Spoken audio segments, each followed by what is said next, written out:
നാലാം ദിവസവും Israel Iran സംഘർഷം രൂക്ഷമായി തുടരുന്നു. ഇസ്രായേലിലെ ജെറുസലേം, ഹൈഫ, ടെൽ അവീവ് എന്നീ നഗരങ്ങളിൽ ഇറാൻ നടത്തിയ ആക്രമണത്തിൽ 5 പേർ കൊല്ലപ്പെട്ടു.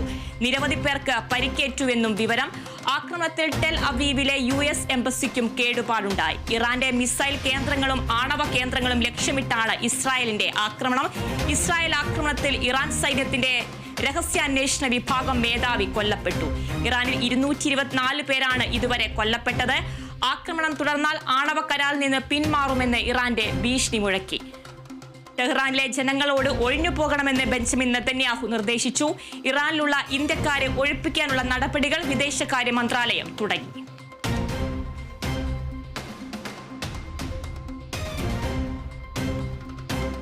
ഇറാനിലുള്ള ഇന്ത്യക്കാരെ ഒഴിപ്പിക്കും. ഇറാനിലുള്ള വിദ്യാർത്ഥികൾ അടക്കമുള്ളവരെ കണ്ടെത്താൻ കേന്ദ്ര വിദേശകാര്യ മന്ത്രാലയം നടപടി തുടങ്ങി. ഇന്ത്യക്കാർ എംബസിയുമായി ബന്ധപ്പെടണമെന്ന് വിദേശകാര്യ മന്ത്രാലയം അറിയിച്ചു. ഇന്ത്യക്കാരെ ഒഴിപ്പിക്കാൻ ഇറാൻ അനുമതി നൽകി. കരമാർഗം ഒഴിപ്പിക്കാനാണ് അനുമതി. 4000